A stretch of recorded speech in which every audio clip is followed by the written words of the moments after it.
all day, night and day. Sex sells. Everybody, eat a little faster. You've eaten over 3 plates of food. Hunger still. Eat a little slower. La ville du monde la plus étoile Michelin qui brille dans le ciel. Everything, he don't care what.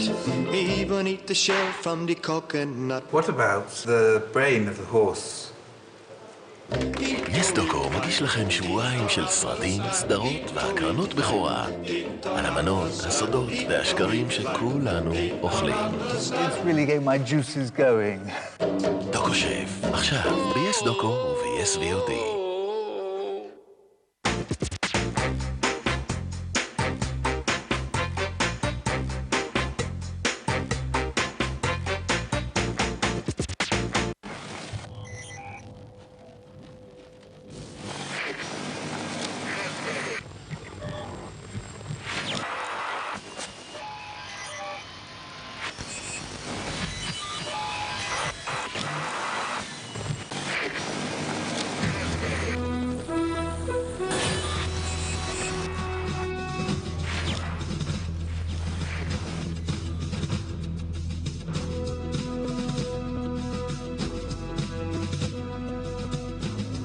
When great nations go to war, it's a big story.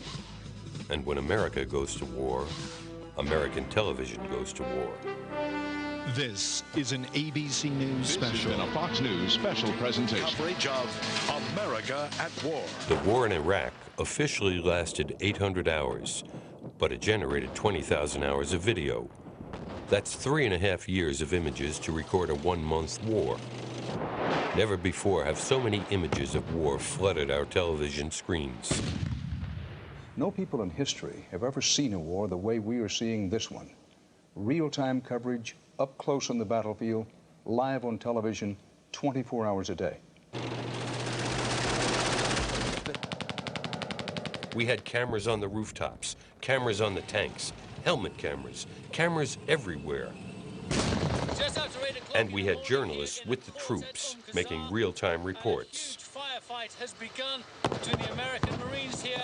U.S. forces are now coming into the center of Baghdad. This is what regime change looks like.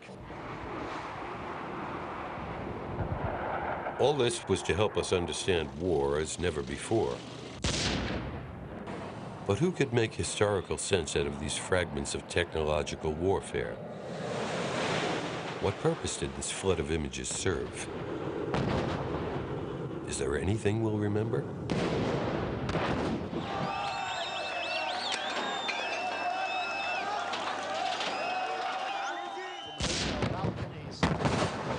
When Baghdad exploded under bombs, television chose to bring us fireworks. This is going to be a big bang.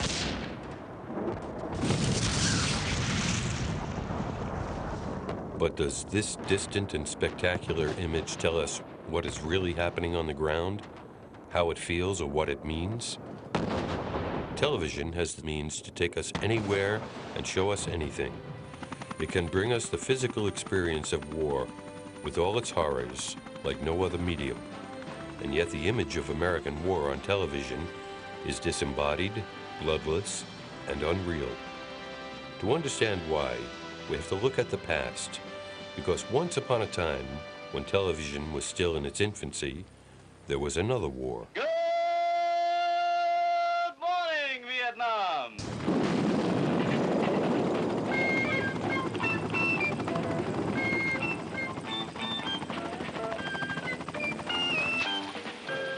Vietnam is a word that haunts the American consciousness. Not only was Vietnam the first war America lost, Vietnam was the first time that citizens forced their government to end an unpopular war. And Vietnam was the first war on television. Never before had war been brought into the living room.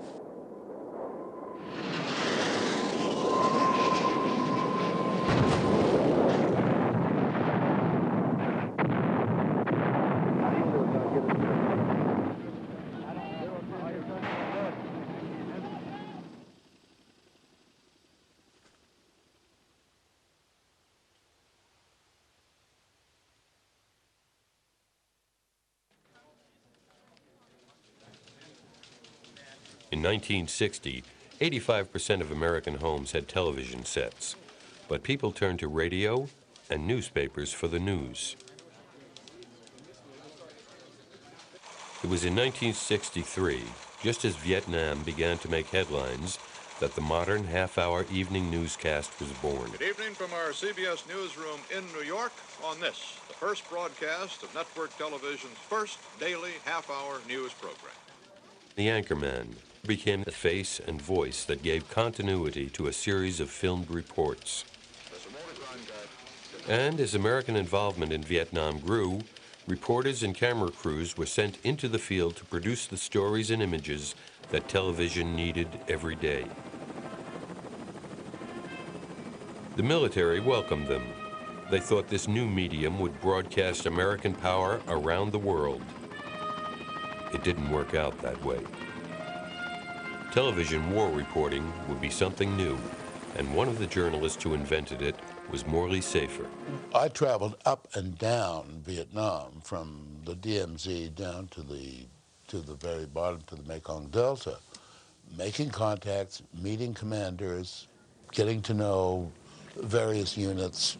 I mean, I could go to a helicopter pad somewhere and thumb a ride to virtually anywhere in the country. A short artillery round fallen among the troops, among the platoon that was holding down the right flank, the company that was holding down the right flank. Somewhere in there, we're moving in now to see how many were hurt and how badly hurt they were. What we were trying to do would go out, find a story, construct the story, film it, construct it, however one did. The boy in the crater was a victim of friendly artillery, one round that fell short. Captain? Yes. Can you tell us what happened there, sir? I really don't know. People on our right flank were adjusting 81s and the thing fell in. I didn't even know the fire was being called. You try your best to put it into some kind of context. And there are times when this firefight is nothing more than this little firefight. And there are times when this little firefight really, really does represent a much larger picture. You couldn't get your film out. You couldn't get a connection to New York to feed on. It didn't exist. So it gave us thinking time, and I think it served us well. That delay, that hiccup in this smoothness of the operation really was of great value to us as reporters, I think, and to the public who needed this information. Every day during the Vietnam War, 40 journalists traveled with American troops, filming and interpreting the daily consequences of war.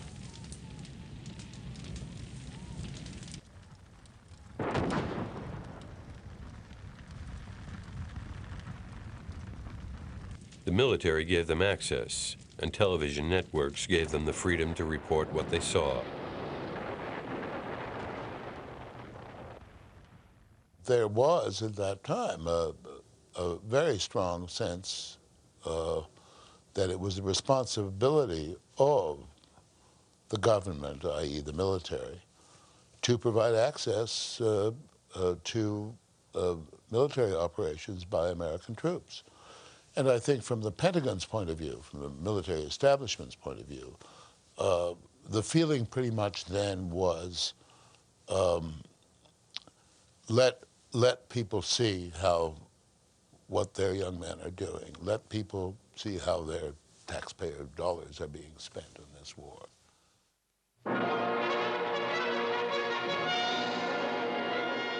In the first raid, land-based planes were forced back by the weather, but the carrier jets completed their strike with the loss of one... Before television, war news was seen in weekly newsreels at the movies. They presented a panoramic overview of masked men and machines, scored to a patriotic text and stirring music, an image of irresistible power. United States Marines head for security duty in South Vietnam. In the newsreels, there were few close-ups and no direct sound. Tripod-mounted cameras represented war as monumental, organized, and predictable. But television was bringing a new image of war into the intimate space of the home.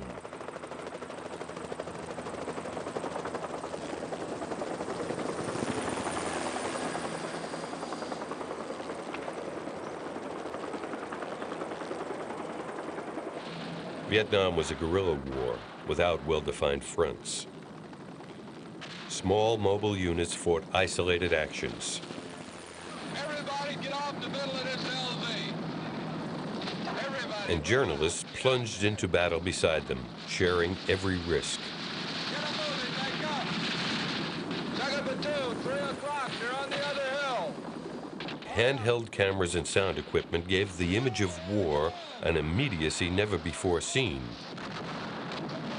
It was war from the soldier's point of view.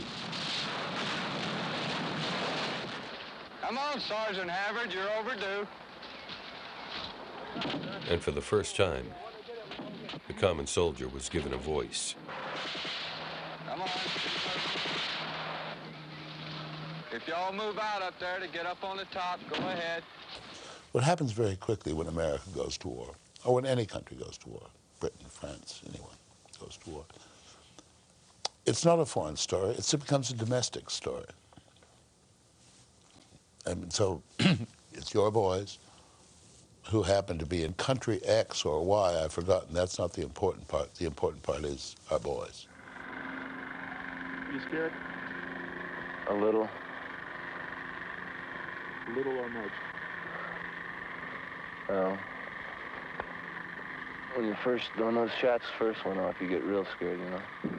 Now that you're down under cover a little bit, you start thinking about it. Calm down a little. But I'm glad I'm not up in the lead. Scared? Yeah, I'm scared. Everybody else is out here, too. Any war is bad when there's death going on. War is war. Citizen soldiers replaced generals as the face of war.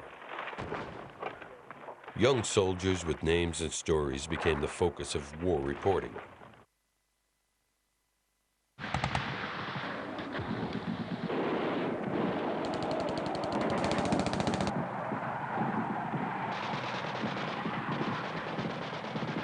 And for journalists traveling with the troops, soldiers became characters, and the daily trials of war became a drama.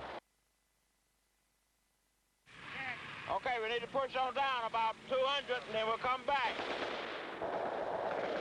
News reports and documentaries told stories of men from different backgrounds, tested by the cruelties of war.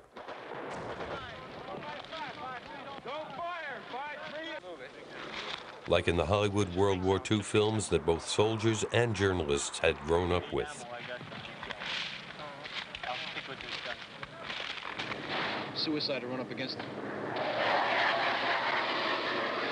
But this wasn't fiction.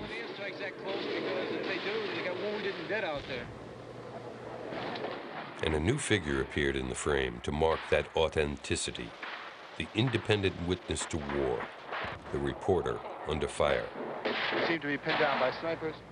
One, possibly two armed personnel carriers that preceded us in here have been blown. One behind us is a dead trooper in it. What happened? I don't know. We came in here this morning.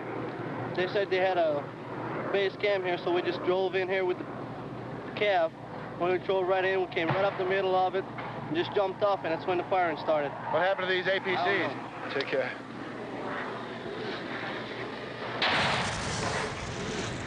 Seconds later, the boy is dead, blown to bits when the tank exploded. Get better back up there. I want to get these boys out now. Over. If the reporter's obligation is to bring us all the truths of war, the first truth is the tearing of flesh. And if our boys were not anonymous as they fought, neither were they anonymous when wounded or killed. Americans saw a sad parade of their children sacrificed in battle.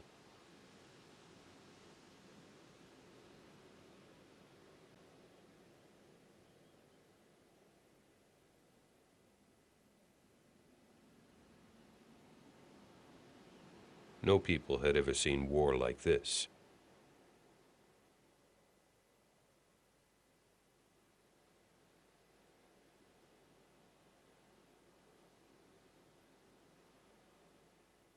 I think one has to exercise judgment all the time in these things. And there's no way, of course, one wouldn't show the faces of wounded or dead Americans or anyone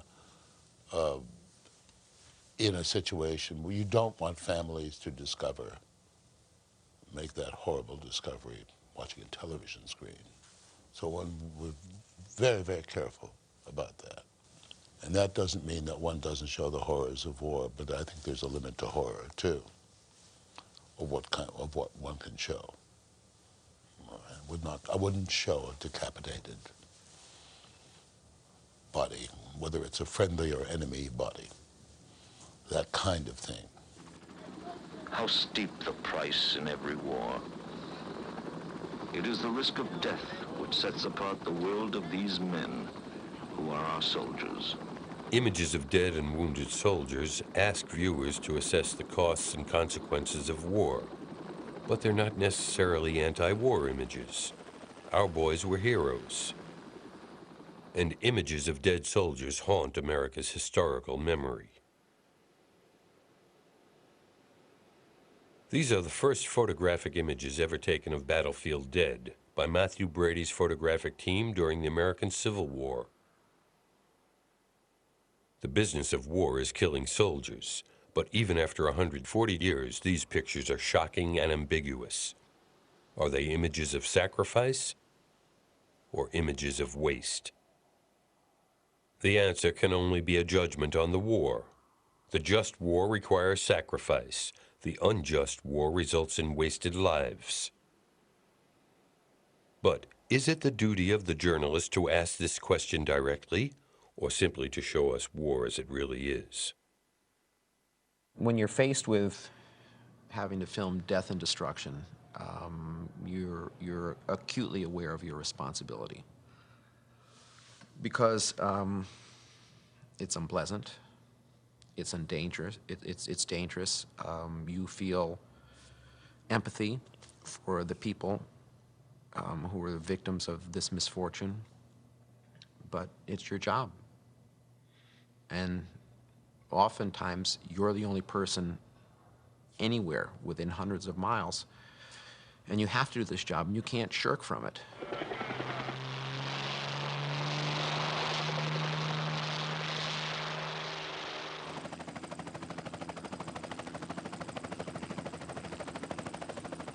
The journalist is our surrogate witness. Might he also be our conscience? August 3rd, 1965. We're on the outskirts of the village of Camney with elements of the 1st Battalion 9th Marines. And we were walking into this village when you can hear what happened. On that day, Morley Safer took a personal position on the war, on camera. This is what the war in Vietnam is all about. The old and the very young. The Marines have burned this old couple's cottage because fire was coming from here. And now when you walk into the village, you see no young people at all. Come this way, Con. The people that are left are like this woman here, the very old. It first appeared that the Marines had been sniped at and that a few houses were made to pay. Shortly after, an officer told me he had orders to go in and level the string of hamlets that surrounds Cam Nhi village. Safer's report from Cam Nhi marked a new direction in Vietnam War reporting, both politically and aesthetically. If there were Viet Cong in the hamlets, they were long gone. There are no close-ups of American troops.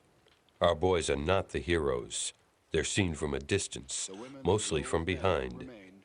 It's the drama of the peasants, victims of injustice, that takes center stage. It's our first view of the war from the other side.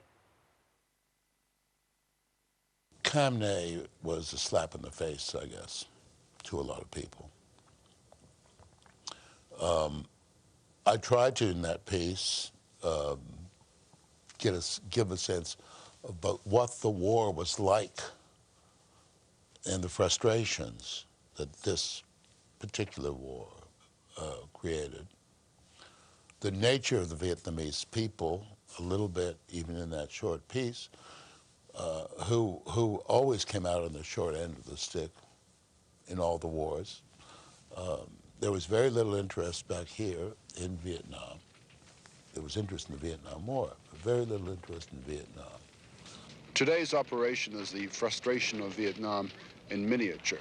There's little doubt that American firepower can win a military victory here. But to a Vietnamese peasant whose home means a lifetime of backbreaking labor, it will take more than presidential promises to convince him that we are on his side. Morley Safer, CBS News, near the village of Cam Ni. Over 30 million Americans saw this report. One of them was President Johnson. Outraged, he woke CBS News President Fred Friendly with an angry phone call. "Your boys," he said, "just shat on the American flag." He ordered the Department of Defense to monitor the evening news every night. I was accused of concocting the whole story. It didn't happen. It did not happen. I got the Marines to go into a village that they used for training purposes and make it appear as if they were burning down and destroying a hamlet, a real hamlet. The Defense Department complained about Morley Safer, that he was a Canadian and then his cameraman was Vietnamese. And Fred Friendly wrote a letter saying that thing that happened in that village was absolutely right. It never had any setups, nothing false about it, and these people reported exactly what happened. On August 16, 1965, 2 weeks after Cam Ni, CBS News convened a roundtable at the Pentagon. Generals Maxwell Taylor and Earl Wheeler confronted the television press, and the American public was presented with conflicting versions of the Cam Ni story. A burning of Cam Ni by the Marines up there. And certainly, whether this was justified from a military standpoint or not, how are we going to win these people to our side when if this sort of thing goes on, whether it's a military necessity or an unfortunate accident? In the first place, I don't agree that the village was deliberately burned. There were some 51 buildings destroyed in the town of Cam Ni. 50 of them were destroyed by ground fire. The tracer bullets, grenades and whatnot, set fire to things. We can't go any further with this story. CBS refused permission for the last 20 seconds of this 40-year-old broadcast. And what were we denied? Peter Kalish counters the Pentagon story with details from Safer's report, recorded on that day in the midst of burning buildings. And America's top general replies, "That doesn't agree with the information I have, Mr. Kalisher. I'll rest on that." So this was not 40 years ago, television news was questioning authority. Is that why permission for this footage was withheld today?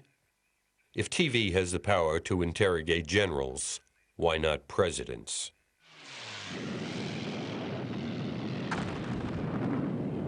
One thing was clear after Safer's Cam Ni report. There were Vietnamese in Vietnam. American pilots had been bombing in the South since 1961. But was the violence just transforming peasants into Viet Cong guerrillas? How to recognize the enemy? Is it that man on the right? The boy in the back? He was everywhere and nowhere. And if American television never showed the face of the enemy, could the war be understood? But American television was not the only television in the world.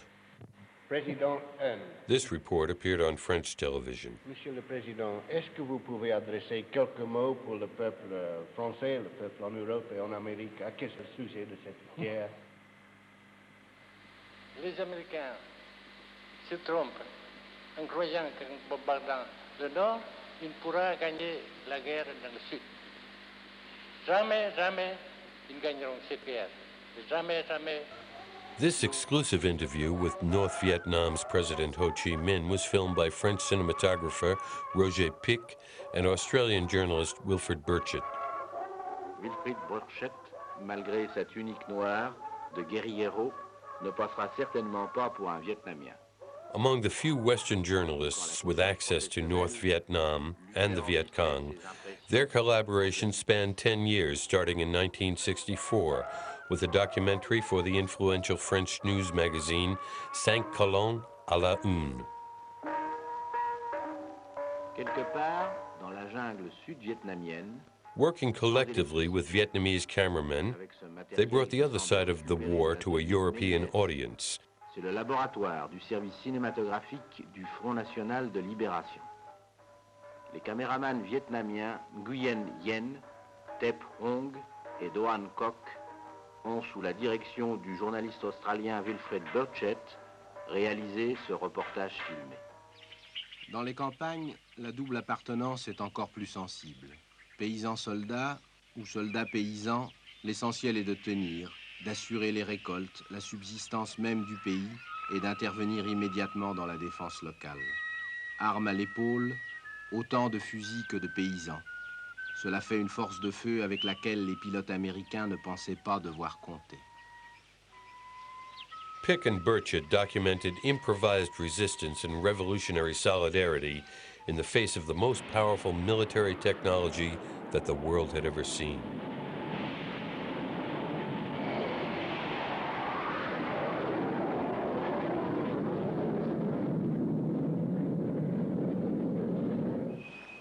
Les alertes sont fréquentes. Mai Bai, traduction vietnamienne d'avion, et le cri d'alerte trop quotidiennement répété. Tout ce qui veut survivre s'enterre. Crèches souterraines, les jardinières d'enfants ont elles aussi de curieux systèmes d'évacuation.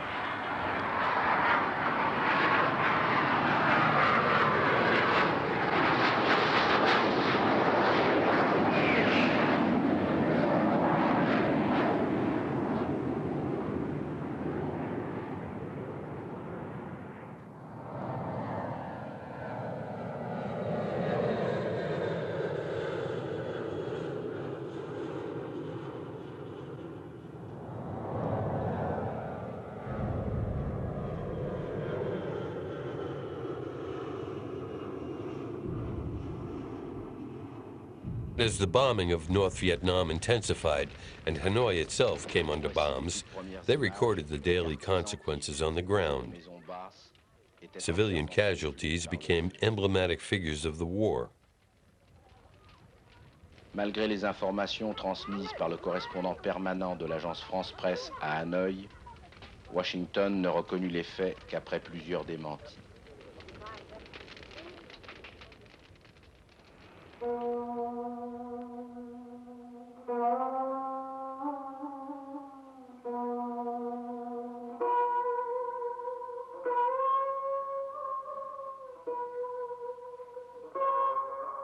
This was a vision of the war the American public never saw. But Charles Collingwood, a CBS correspondent based in Paris, saw these reports. And in 1968, he took the risk of collaborating with Pic and Burchett on the first American television report from the enemy capital, Hanoi. Pic was the cameraman, but we can't show the images. CBS denied permission to use clips from this historic broadcast. We found photos. And what did Collingwood report? Pic filmed him at the village of Co Nu, where American bombs killed 31 people, mostly children. A peasant woman, Mrs. Ho, was given over a minute of screen time to tell her story. I found my husband was wounded, she said, and I continued with the villagers to search for my 3 children. We found 2 of them dead in the center. I couldn't find the 3rd one. At last I found just a part of his body. In that attack, 3 of my children were killed. They were 11, 7, and 5 years old.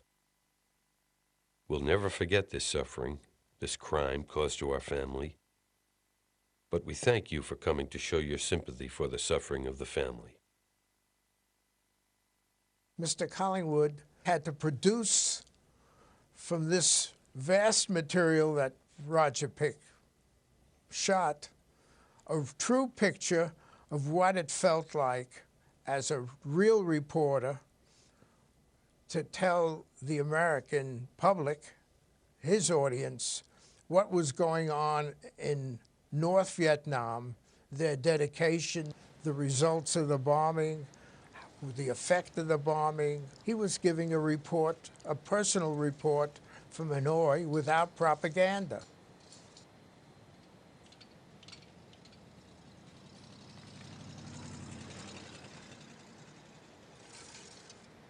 For the first time, Americans could access the human cost of their nation's bombing campaign. Washington was constantly trying to get us to climb aboard and become part of the war propaganda machine, but we always resisted. And if you read the scripts, you'll see that Collingwood predicted how long the war would take, how many lives it would cost, the fact that there was no policy and there was no way to get out. Again, television contradicted Washington to present an independent vision of the war. Collingwood was attacked. His report was communist propaganda. Sometimes people in the military forget what true patriotism is. And it's not waving the flag. It's something else. It's questioning. It's exercising all those democratic rights that we hold so dear. And one can't be selective about those rights. It's you accept them all or you accept none. Johnson orchestrated his own media campaign of patriotism and optimism on the nation's television screens. His message, victory is in sight. We feel that on the military side there has been substantial progress over the past 2 years, and that in the last 6 months the progress has been even more rapid than in the 18 months before that. How do you see it, General? Very, very encouraged. I've never been more encouraged during my entire almost 4 years in country. We are making progress. We are pleased with the results that we're getting. But South Vietnam exploded. In early 1968, the Viet Cong's Tet Offensive put Americans under heavy attack everywhere in the country. The Viet Cong had again turned their weapons on American and South Vietnamese optimism. What's he got, small arms? Small arms, automatic fire, grenade launcher, and hand grenades. You lost any men here? Well, I've got 6 people I've had wounded. What's the hardest part of it? Not knowing where they are, that's the worst thing. Riding around and running the sewers and the gutters anywhere. Be anywhere. Just hope you can stay alive from day to day. Everybody just wants to go back home and go to school. That's about it. You lost any friends? Quite a few. We lost one the other day. The whole thing stinks, really. Make no mistake about it.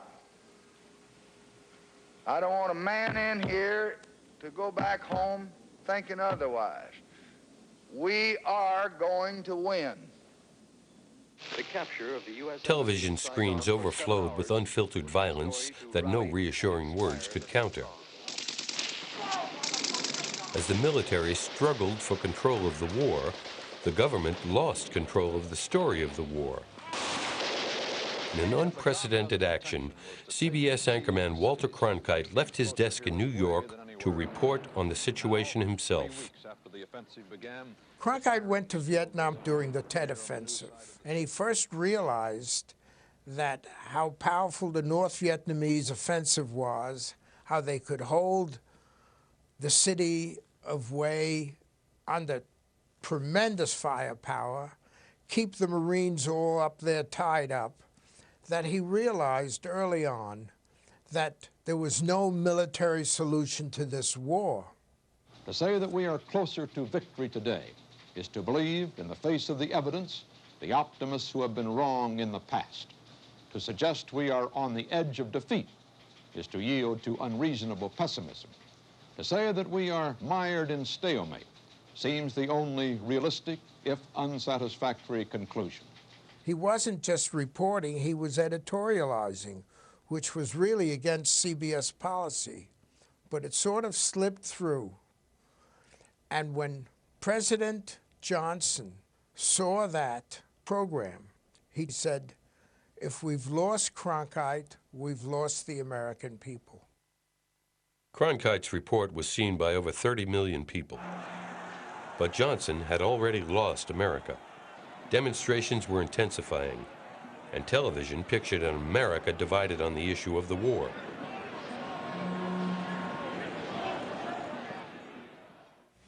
I shall not seek, and I will not accept the nomination of my party for another term as your president.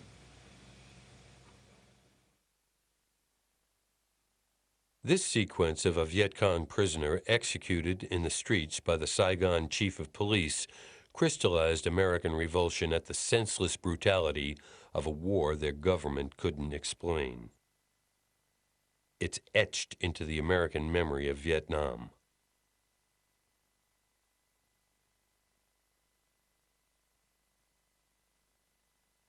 For greater impact on their nightly newscast, NBC added the sound of a gunshot.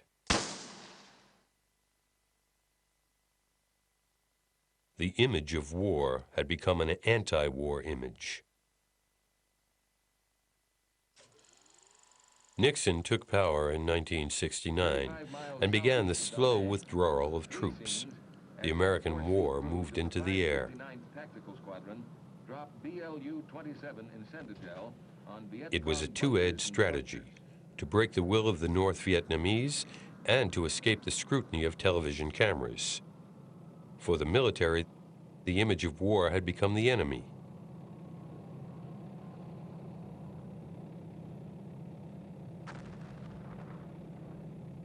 In all, 7.5 million tons of bombs fell on Vietnam, 3 times the total bomb tonnage dropped in World War II. And it was all but invisible on television. The strategy wouldn't win the war, but it would prove useful in the future. No bodies, no death, no information. We are conducting limited duration protective reaction airstrikes. Maybe you can answer my question. I have nothing further to add to the statement that's been read. I repeat, I have no comment. Why can't you comment? Welcomed or not, the cameras were there for the final day of America's war in 1975.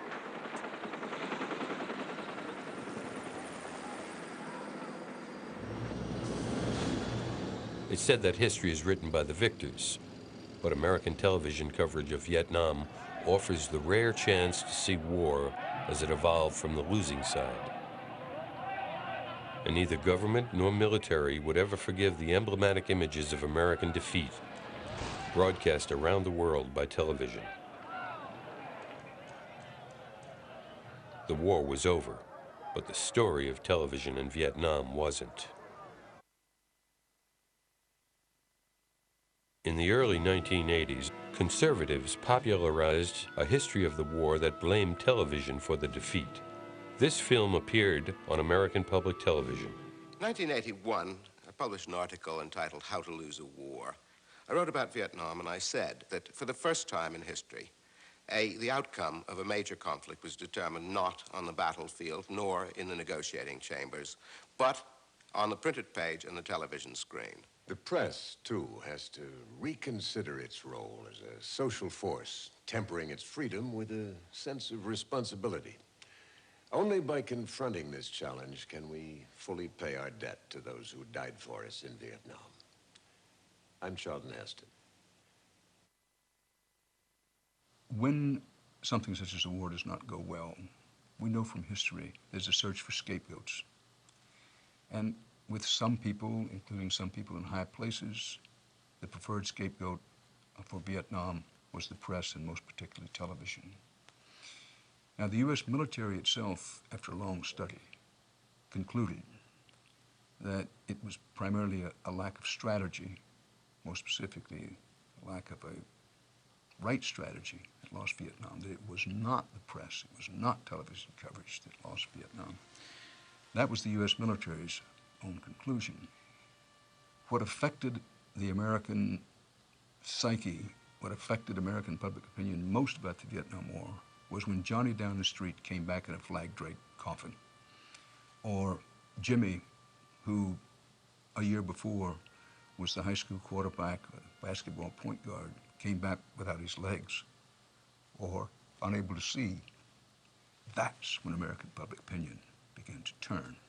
The Pentagon said never again will we give journalists, and certainly not television journalists, the kind of access that we had in Vietnam.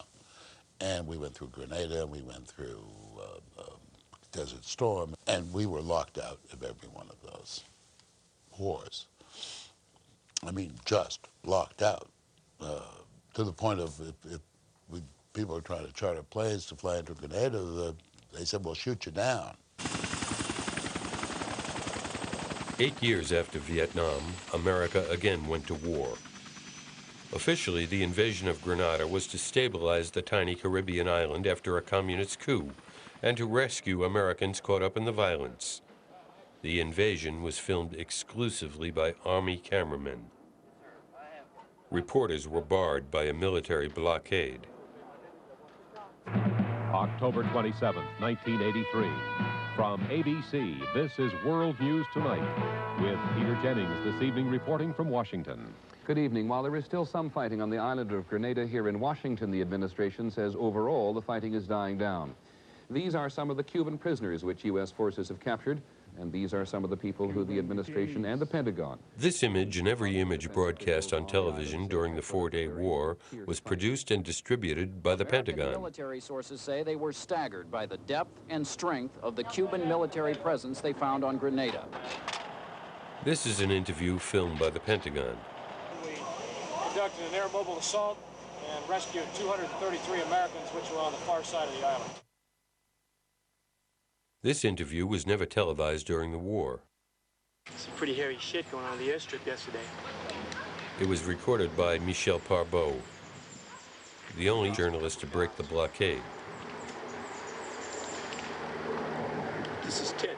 The civilian population seems to want us here. They come down, they give us cokes, they give us fucking rum. And then at night, they fucking shoot at us, blow us away. Not even sure why we're here. Just yet. A French war correspondent, Parbeau arrived on Grenada just before the invasion. At the time, he didn't know that he was the only independent reporter on the island. Et là, cachés dans l'herbe, nous assistons à un spectacle étrange, plus proche des rites expiatoires que des habitudes de l'armée la mieux organisée du monde. Pendant ce temps-là, d'autres rangers continuent leur progression. Ils sont passés près de moi sans s'étonner de ma présence, bien que le Pentagone n'ait pas encore permis officiellement l'arrivée des journalistes. Dans la machine de guerre américaine, la communication n'a pas l'air de circuler toujours parfaitement. Parbeau's report flatly contradicted the Pentagon's picture of a flawless and efficient operation. Curieusement, un véhicule civil a dû être réquisitionné pour transporter ce blessé. And more, his images and style of shooting recalled Vietnam. NBC News has obtained the first uncensored pictures of the American invasion of Grenada. They were taken by cameramen from the French agency. American television had been scooped in its own backyard and exposed as a mouthpiece for the Pentagon. Skirmishes between the press corps and the Washington officials over the censorship of the Grenada invasion continue today. On October 29th and 30th, as more reporters were given conducted tours of Grenada, the White House had to deal with changes in its earlier stories that there had been no civilian casualties and a scaled-down estimate of Cubans on Grenada. Outraged, journalists protested the censorship, but it was too late. Television had already compromised itself, broadcasting the military's footage and by giving the final word on the war to the reassuring Ronald Reagan. Grenada, we were told, was a friendly island paradise for tourism. Well, it wasn't. It was a Soviet-Cuban colony being readied as a major military bastion to export terror and undermine democracy. We got there just in time. I don't have any complaint with the government trying to put the best face on the war. I have no complaint with the military trying to put the best face on the war. I expect them to do that. but also hope and expect that they will live up to their own stated policy of then having independent eyewitnesses either confirm and verify what they are saying, or to raise the proper questions about it, or if it can be proven untrue, to have the ability to prove it untrue. Well, there is a natural instinct, I think, in the establishment, and certainly in the military establishment, to control as many events as you possibly can. God forbid you should go to war if you do not control as much of your environment as possible. You'd almost be inviting defeat if you didn't control the environment in every way. And the press is a factor in war, because in a democracy, both the press and the public and the political establishment take seriously the notion that the public has a right to know about the progress of the war and the successes and the defeats. And yet it is the one element within the environment which the military establishment was not completely able to control. Grenada was a tiny war, but it had enormous consequences for American television journalism. The military realized that outright censorship could backfire. It was impossible to completely bypass journalists. And so the Pentagon imposed a new historic compromise that would completely change the image of war on television: the pool. This looks like war, but it's not. It's an exercise staged for journalists in the Saudi Arabian desert before the first Gulf War. Roger, let me know when you launch so that I can key the photographers. The pool system worked like this. News organizations from all over the world applied to the Pentagon for access. The Army accepted 1,500 journalists, organized them into small groups or pools, and assigned them locations to cover the war, always under the control of the Army's vast public affairs staff. Where journalists went and what they saw was dictated by the military. No journalist could scoop another. And since neither network nor reporter was free to choose a subject, footage from the pools was shared. The same images appeared on every television screen in the world. You know, everybody is trying to do the best job that they possibly can to ensure that the ground rules are adhered to, that somebody doesn't say something that's embarrassing for America, for their units.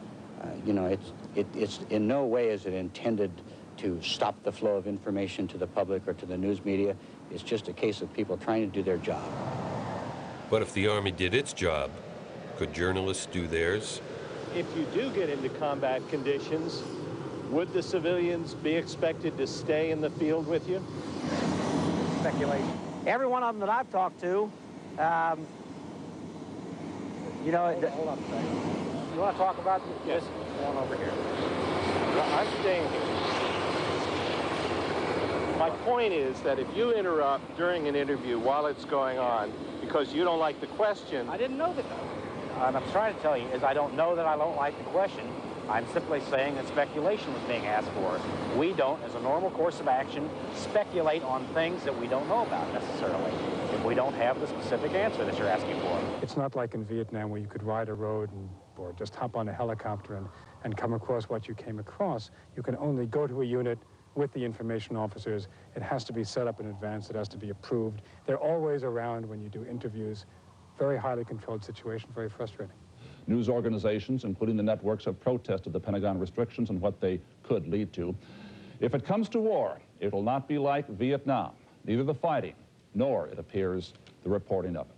Should military action be required, this will not be another Vietnam. By mid-January 1991, an enormous machine of war was ready. And behind it, 1,500 journalists took up their positions in military-controlled pools. And what would they film? Tanks moving through desert sands, isolated rocket batteries firing at invisible targets, and hundreds of prisoners well behind the lines. All signs of coalition military power, but in this war there'd be no images of combat.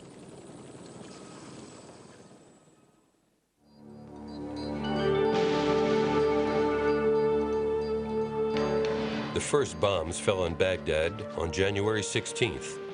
By some remarkable coincidence at exactly 7 p.m., the hour of the evening newscasts in America. It was terrifying to watch an attack on this scale and so close. The pictures arrived the next night. Anti-aircraft gunners probed the sky with trails of tracer bullets. This was not the pool. This view from the other side was filmed by journalists who risked their lives in Baghdad. And his missile bases. They were destroyed by high-tech weapons in a theater of war hitherto unwitnessed. I do not know the extent of Iraqi casualties. The bombs and missiles... Re-rack it. We're going to try to re-rack that footage. The most dramatic photographs of the war so far coming through tonight. These pictures of the bombs bursting in air and the rockets' red glare over Baghdad last night as a U.S.-led air armada poured it on Baghdad.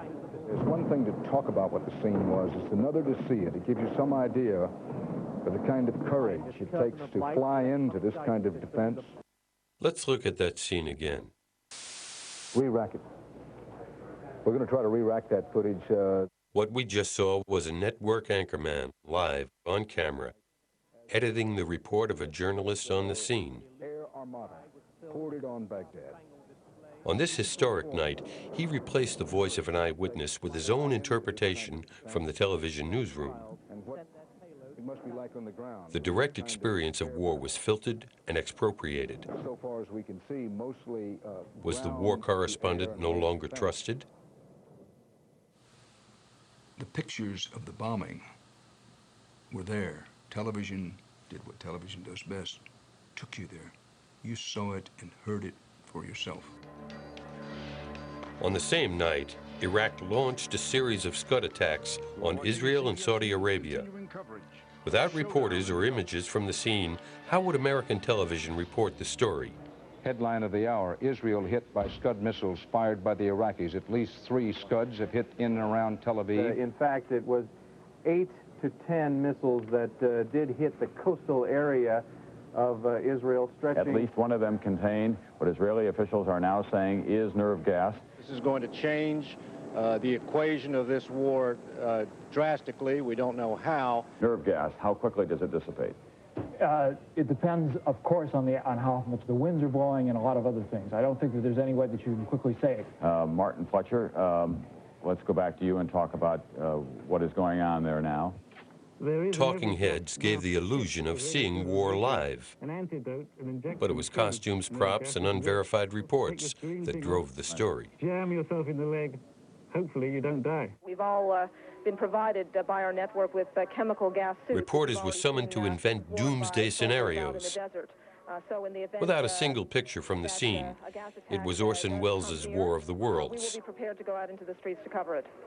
There have been some citizens in the streets of Israel who have been affected by that. How much we cannot say. There is a hospital not too far from where the missiles fell. 8 Scud missiles, the ballistic and missiles finally, that landed in Israel appear not to have had chemical or nerve warheads, that they did have conventional warheads. There was no gas attack. It was all for nothing. But were there corrections or retractions? No. And when Scuds threatened Saudi Arabia, it started all over again. Explosion in the direction of the air base near here. As you can imagine, we're telling our people to get ready to get out of here and get to shelter as soon as they can. Fold it and go. Charles Jaco, fold it up and go, and God bless you, and thank you for that report. We're thinking about it right now. I think we should get... Okay, guys, break it down. Out of here. Just to be totally clear about this, at any time you wish to leave us, you leave us. Well, what we lost there was the satellite from the eastern province. Credibility was based on nothing but eye contact between the anchorman and the television viewer.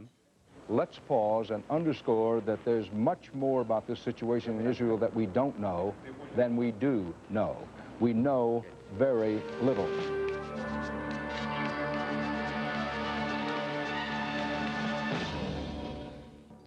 Without correspondents at the front, There were no images, no facts.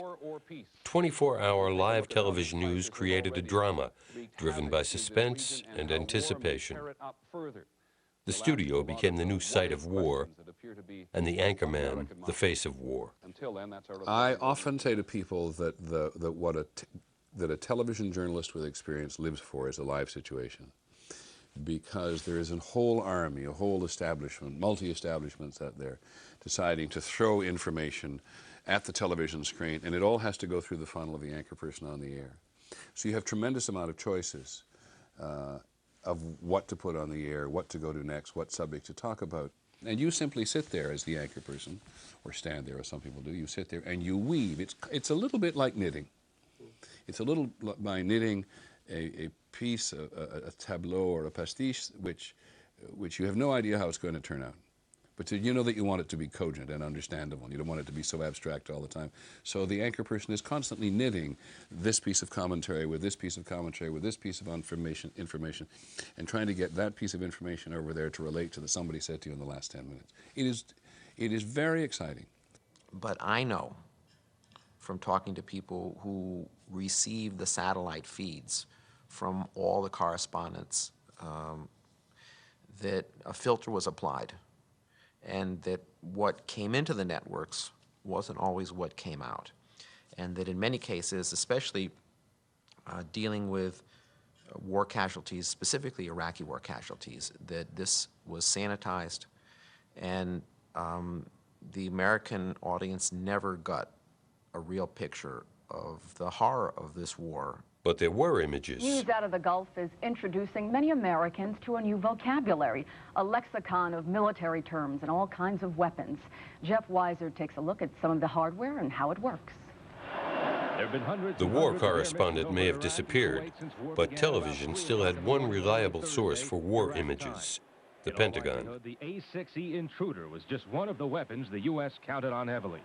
The A-6 is a heavy attack bomber used by the Navy off aircraft carriers and by the Marines from land. Tomahawk cruise missiles like these could be among What the military failed to accomplish through censorship, it accomplished with its stock footage library. The brutality of war was masked by the glory of machines. Air bases, fuel depots, and chemical weapons facilities. And this is my counterpart's headquarters in Baghdad. This is the headquarters of the Air Force, and keep your eye on all sides of the building as the airplane overflies. And if that wasn't enough, the military had its own daily broadcast, with its own anchormen and prepackaged clips of smart bombs. The intention was to sell a new idea of war: surgical, clean, no blood, zero death, with technological heroes. Smart bombs would report on the war.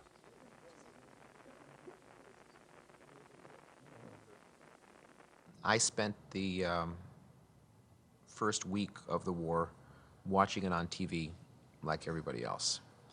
And I watched the news briefings where the generals came on TV every day, and they had their TV monitor behind them, and they played tapes of precision bombing, and the bridge would get hit and the tower would get hit. So I'm sitting at home, and, you know, like if you're watching a baseball game and the umpire makes the wrong call, I mean, you jump up and I go, no, this was impossible, because I had been to enough wars by now to know that there is no such thing as the perfect war. There is no such thing as a bloodless war. I'm now going to show you a picture of the luckiest man in Iraq on this particular day. Keep your eye on the crosshairs, right there. Look at here. Right through the crosshairs. And now in his rearview mirror. Look. There were images from the other side. John Alpert was in Baghdad under the bombs. Tell me, what happened to your father? His leg broken, and his hand, and all face. No face, no. His lips and nose, everything. His eyes. Most probably he was trying to hit this bridge. Well, you think he was trying to hit the bridge over here? But if they were trying to hit the bridge, they missed. Then it's the second time. Oh, yeah? It was very difficult reporting from inside Iraq because not only was the United States government not telling the truth, but Saddam wasn't telling the truth either, and there was just a bizarre conspiracy with both of these sides trying to create the same false impression that the civilians weren't being hurt, that people weren't being killed. And at the end of a week, we had pictures of what's known as collateral damage, suburban neighborhoods flattened, grandmothers and grandfathers dead, the type of things that nobody had seen and that nobody knew was going on. And we wanted to bring this back and show this to the American people because they did not know this.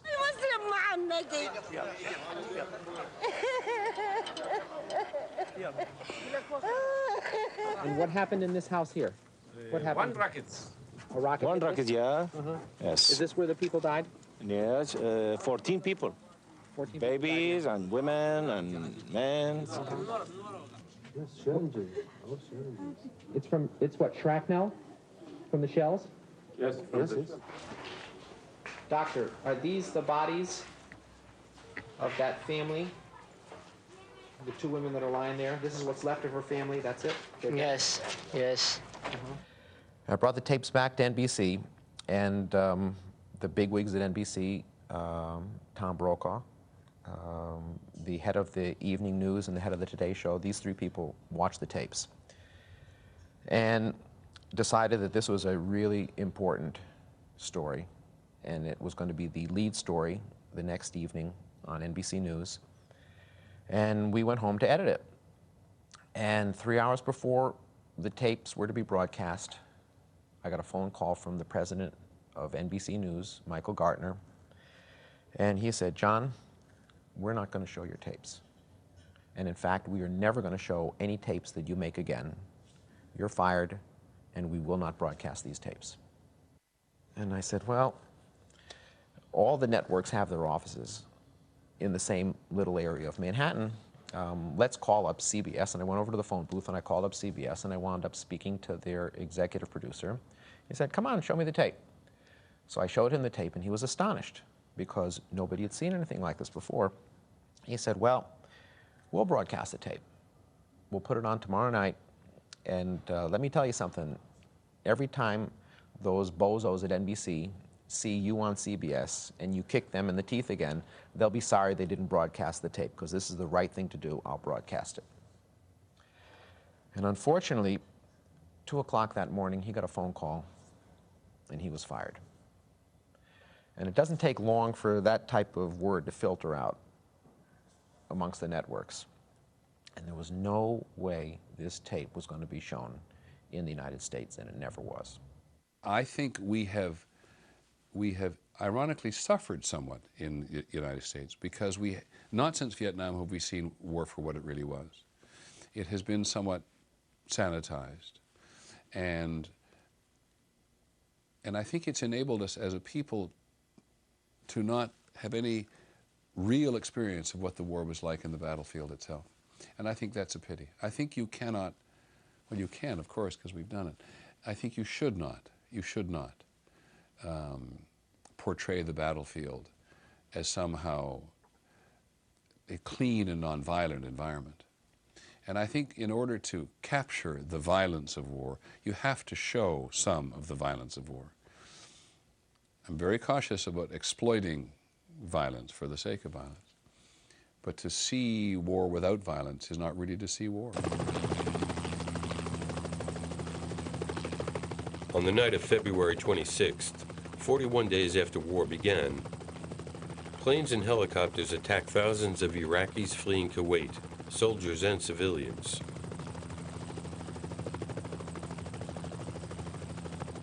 The bombing began at midnight and continued for hours. There was no escape. Pool reporters filmed the aftermath. Over 60 miles of highway, littered with thousands of cars, buses, trucks, and a handful of tanks. The bodies were never counted.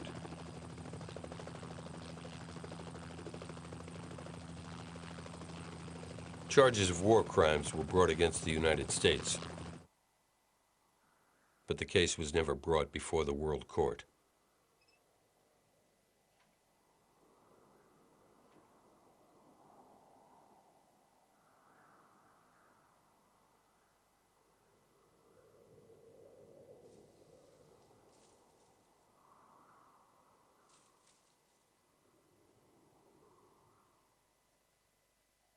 And how did American TV report what it called the Highway of Death?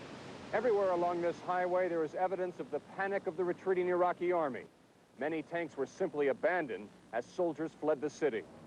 American reporters chose tanks for backgrounds. City is now a highway of destruction, a surreal scene, a roadway of shattered Iraqi armor and men. And commentary transformed troops in disarray into an army in fighting retreat. There was no mention of civilians.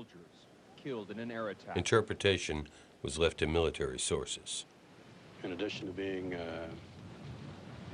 fairly incompetent, they were thieves as well as murderers.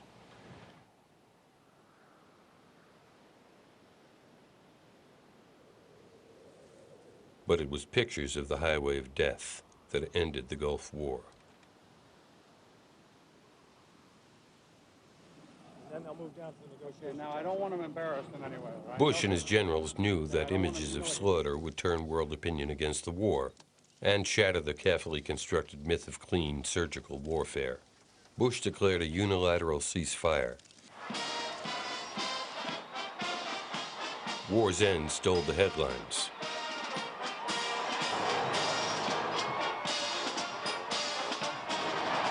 Not a single soldier had been seen during the entire war. So where did all these troops come from? Operation Welcome Home tried to put a human face on the war, but it was too late for George Herbert Walker Bush. It's a proud day for America, and by God, we've kicked Vietnam syndrome once and for all. Thank you very, very much.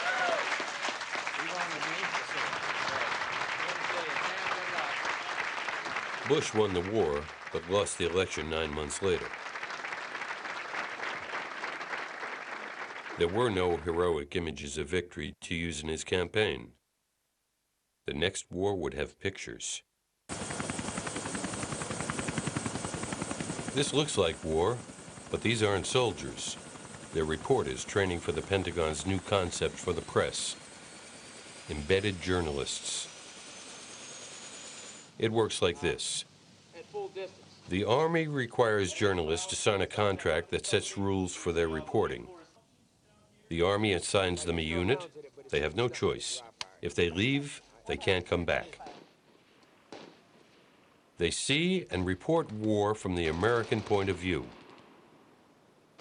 A simple contract incorporates the media into the military. The embed process was both the result of pressure from the media to have greater access, lack of satisfaction in the political establishment about the benefits of the Gulf War. You remember in the presidential campaign afterwards, George Bush Sr. had no great victory to show the American people because there had been no reportage from there. And finally, I think it was clearly a decision in the Pentagon to give reporters and camera people more freedom, at the same time having them under your control. Once you become dependent on them for everything in that very controlled way, once you're embedded, you are imprisoned in a certain way. And at the same time, they're saying to you, put your cameras on our tanks, we're going to show you pictures you never would have gotten without us. And they're right, by the way. From ABC If the Pentagon was determined to do better this time with embeds and new technology, so was American television. Gulf War I, Take 2. War in Iraq. On World News Tonight, Saddam Hussein... War with Iraq, when it matters most. The graphics were better, the music was better, television war plunged into the world of virtual reality. America at War. John Roberts and Byron Pitts with the Marines. Jim Axelrod with the 3rd Infantry Division. Mark Strassman with the 101st Airborne. The first Gulf War was live, but without pictures. This war would have almost every image imaginable. War coverage from the front lines. Experience CBS News.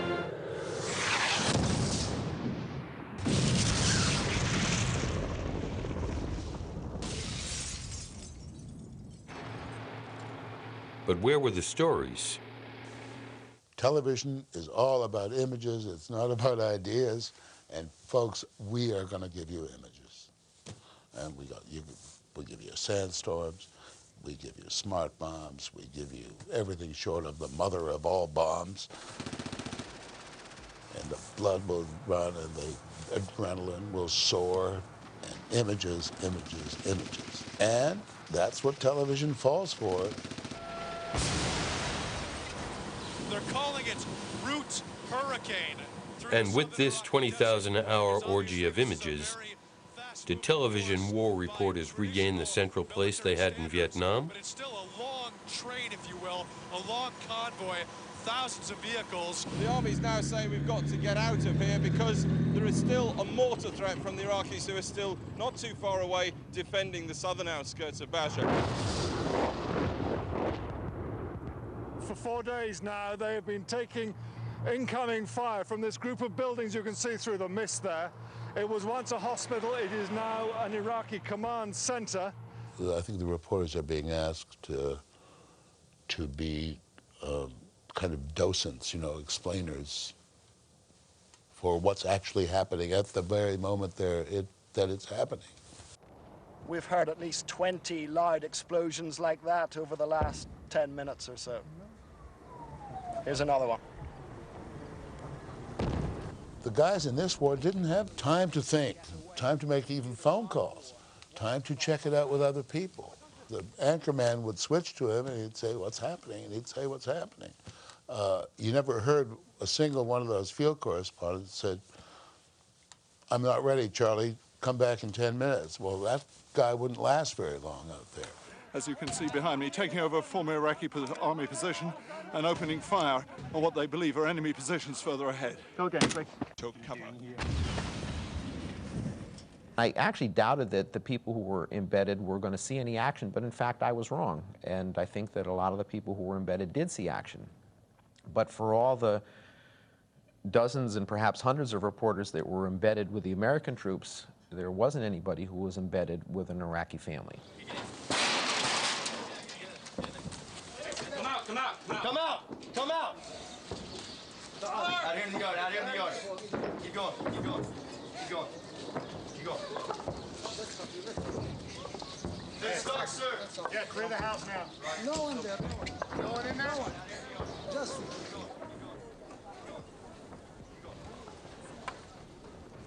And so we saw what was happening on the sending side of the weaponry, but we didn't often see what was on the receiving side.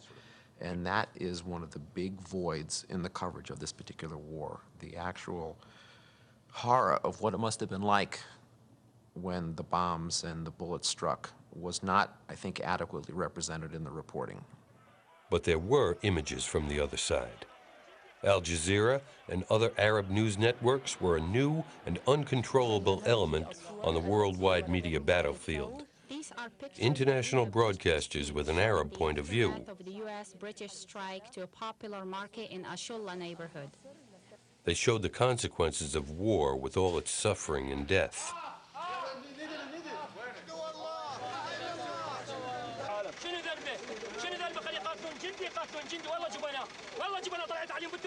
With images like this available to the world, American television was forced to take account of the 100,000 Iraqi civilian casualties.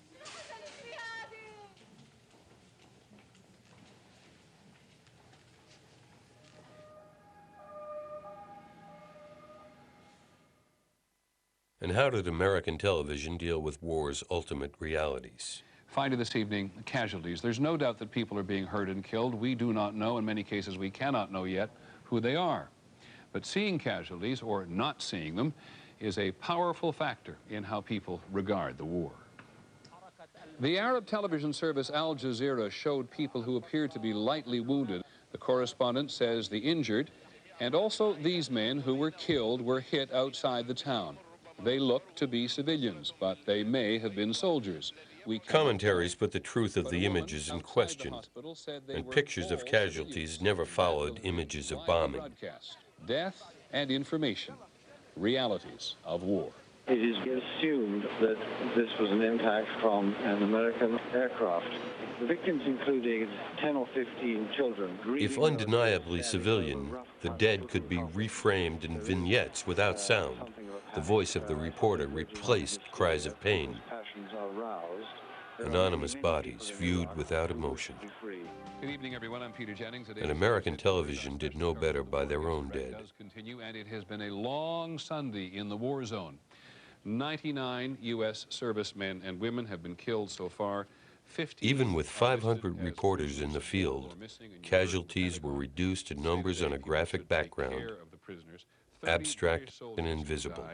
More bodies of Americans killed in the war have come home. The Pentagon now officially reports at least 25 Americans killed in action.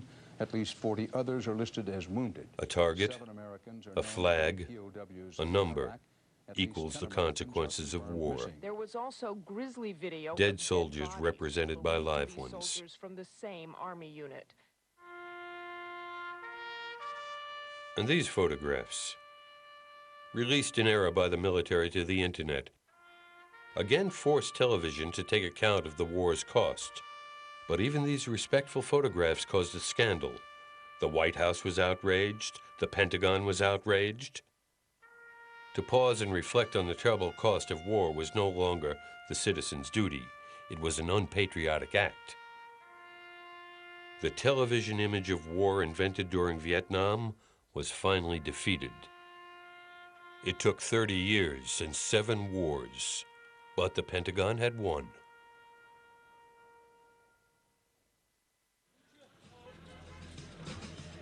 So were these 20,000 hours of reassuring video just to distract us from the real consequences of war? Or did television create a true historical memory of the Iraq War? This time, the problem of reporting war without showing it was resolved through the creation of memorable images of American power, like toppling the statue of a tyrant, for example. It was truly a historic moment, imbued with symbolism.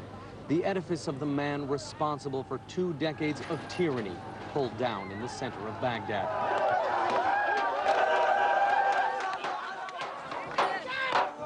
Iraqis tried to topple the statue themselves,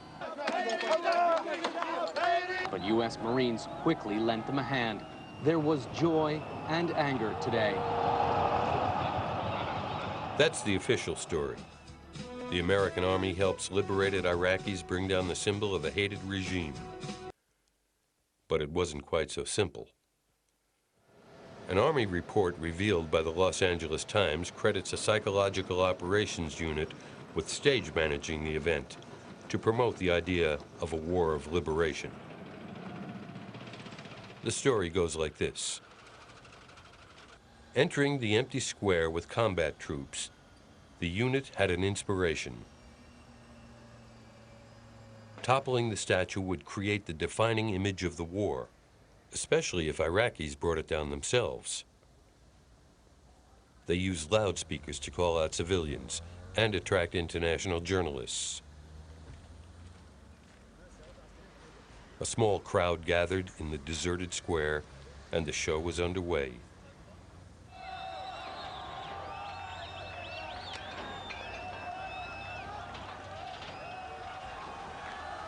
And later, that American flag briefly draped over the face of the dictator? Was it a propaganda era, the image of an occupier, not a liberator, and so quickly taken down? Or was it their intention to film one version for domestic American consumption and a second with the Iraqi flag for an international audience? Close-up images gave the impression of a joyous, spontaneous crowd. But look closely. It's mostly soldiers and journalists. The image was false, but memorable. Scripted for television, impact by the military. And it worked. Like Bush's promotional video to announce the end of the war, the White House press office cast the commander-in-chief in the irresistible role of an amiable cowboy fighter pilot, close to his troops. It was a new image for an American president. No other American president has ever worn a military uniform while in office. The end of a war used to be serious business. But that was before modern television turned everyone, even the commander-in-chief, into a celebrity, and every event into a spectacle.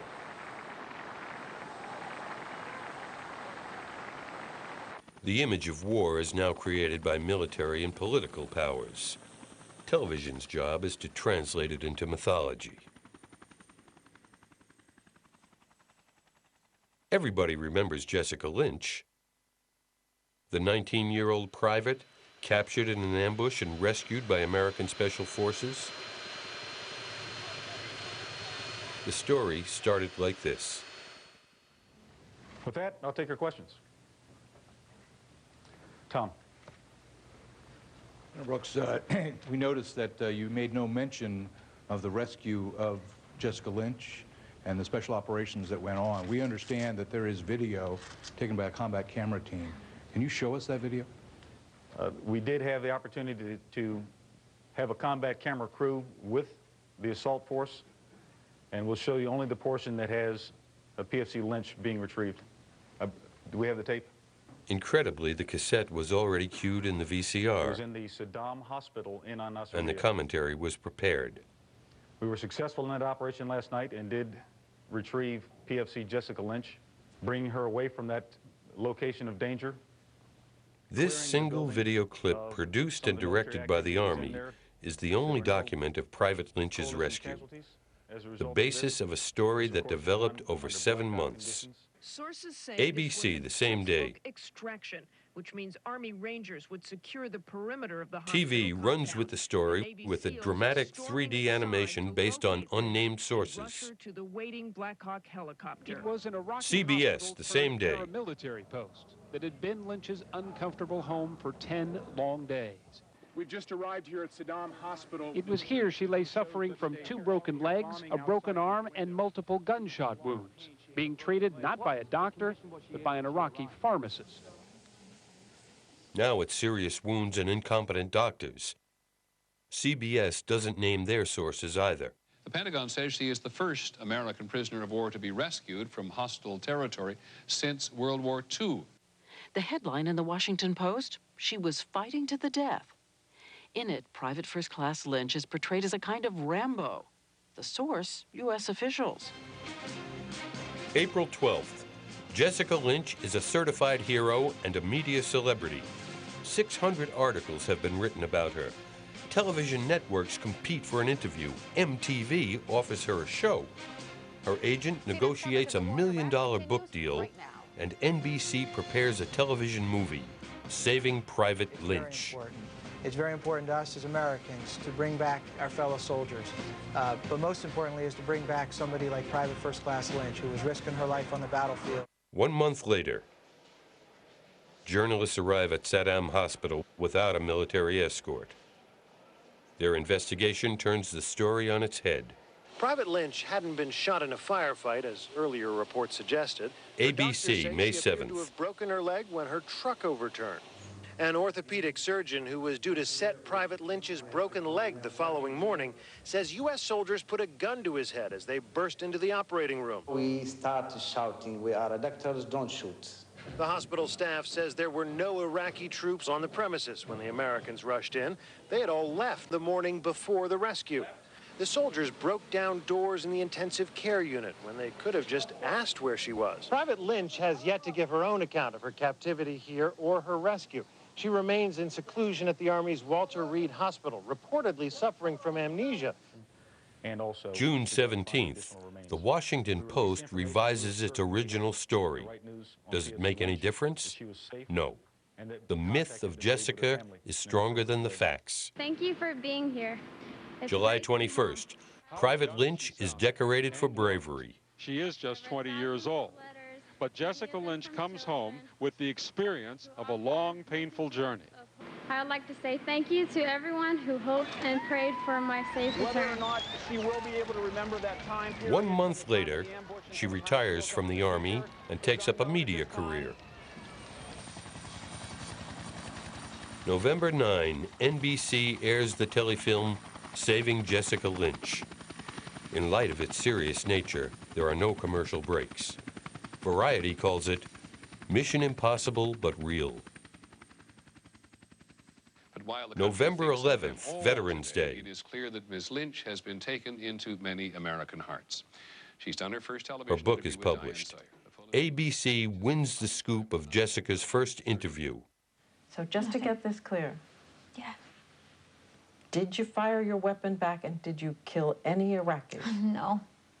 No. My weapon did jam and I did not shoot. Even Jessica admits her story was false. Nothing.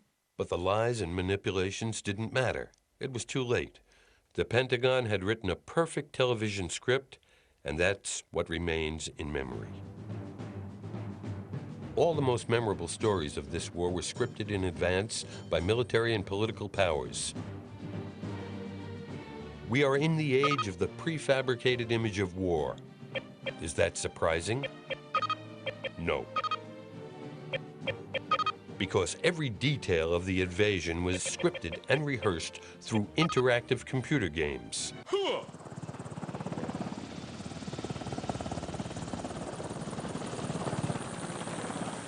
In 1999, the Army assembled a team of Hollywood producers, writers, and technicians to develop video training simulations. Enemy spotted! Down! Fire!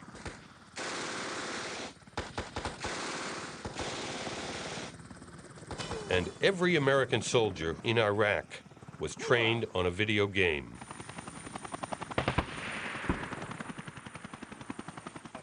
This is how the 21st century military represents war to itself. Fast, virtual, controllable.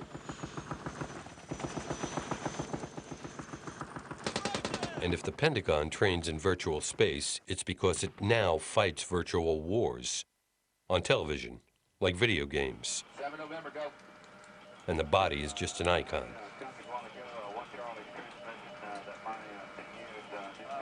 But this isn't a game. This is war. You're looking off the left. Yeah, that's where that guy just stopped. You're looking through the thermal sight of a 30mm cannon on an American helicopter gunship. He's running off into the field. See this? Yep. The men you see are real, some 4 kilometers away. That guy running, throwing a weapon. Smoke him. What range do you have? They can't hear the helicopter. Laser range on him. Go auto range. They're dead, but they don't know it. Range auto. All right, got auto range on it. Roger. Yeah, Roger. Engaging. Got him. Good. Second one. Hit the other one. It's a truck. Go to the right, see if anybody's moved by the truck. Take the trucks out. Is there anybody in the truck? Wait for movement. Not seeing any. Go ahead and store that. Auto range store. There's another guy underneath. Move right there. Good. Firing. Hit it.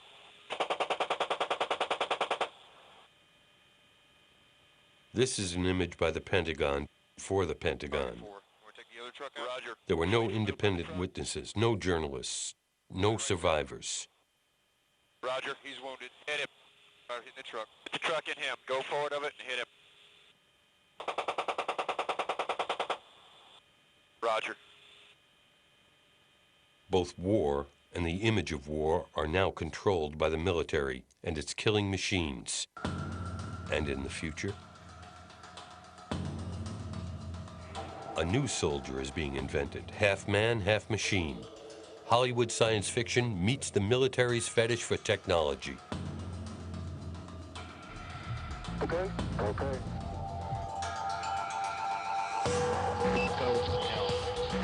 This soldier will be invisible to the enemy and invisible to us. There's no place for the war correspondent on this battlefield. When the image of war is created by the military for its own purposes, can we know what's real and what's manipulated? Time to exploit the enemy.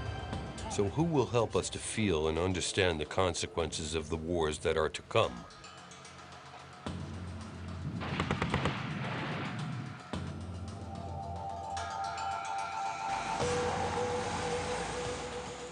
This looks like a robot, but it's a war reporter, invented at the Massachusetts Institute of Technology. It's satellite controlled, it's friendly, and expendable. But are we ready to surrender our place on the battlefield? Are we ready to give up human witnesses to war?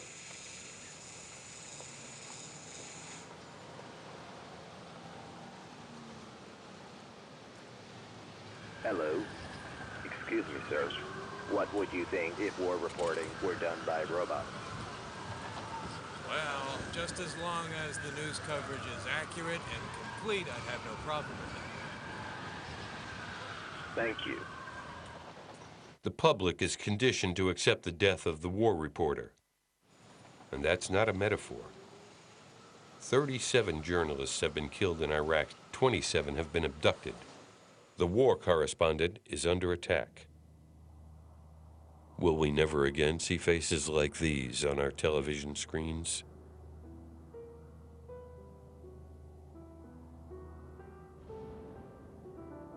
"30 years ago, the Pentagon said never again will the image of war escape its control.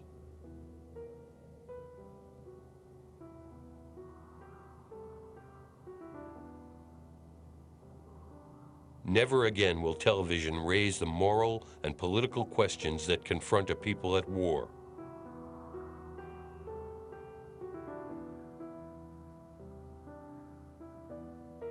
Now, television is a weapon of war, and it's aimed at you.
Mein Film tals noch das Ghetto.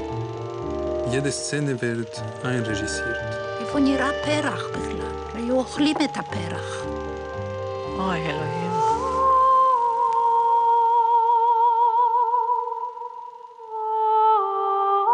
לציון יום השואה הבינלאומי, יס דוקו גאה להציג יצירה תיעודית יוצאת דופן שחושפת את האמת שמאחורי התעמולה. היום אני כבר לא חסינה. היום אני בן אדם. היום אני יכולה לבכות. שתיקת הארכיון, סרטה של יעל חרסונסקי, בקרוב ב-YES דוקו וב-YES VOD. לא משנה כמה אתם רחוקים מהבית, YES מאפשרת לכם להקליט את התכנים האהובים עליכם בכל דרך שתבחרו. בסלולר שולחים SMS עם שם התוכנית ל-2080. באייפון מזמינים דרך אפליקציית YES מובייל. באינטרנט נכנסים ל-YES אונליין באתר YES. פשוט, קל ונוח, בכל מקום. יוסטון, הקליטו לי טקסטר. We're broke. We're poor. We have nothing. My gosh, we better wake up soon. Look, I'm dying. Without family, who would you be? What would you be? Do you have anything to look forward to? No. I close my eyes only for a moment, and the moment's gone. For me, this is saving a world. Who was she? Why did she die? You want to stay living in a place like this? התעודה של HBO, רביעי ב-10, ב-yes דוקו וב-yes VOD. מהיום בוחרים מה שמתאים. המועצה לשידורי כבלים ולוויין מעודדת מגוון של ערוצים ותוכניות להנאתכם. אתם כהורים הדואגים לילדיכם יודעים שלפעמים התכנים אינם מתאימים לצפייה של ילדים. לכן עומדים לרשותכם כלים כדי שתוכלו לבחור את מה שלא מתאים לילדיכם לראות ואת מה שכן. לבחור זה החלק שלכם.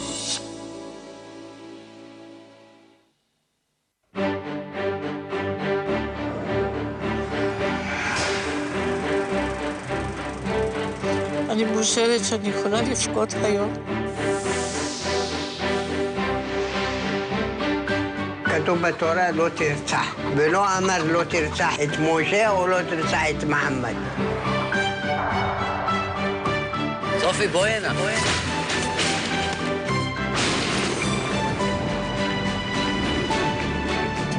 תקשיב לי, יש לי זכות יותר מכל אחד פה. כל מקום שאני דורך הוא אדמה של גזענות.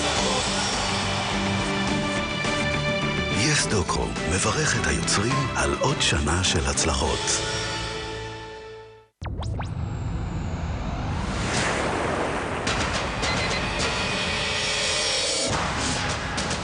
Information has always been on a need-to-know basis. I am the President of the United States. I need to know.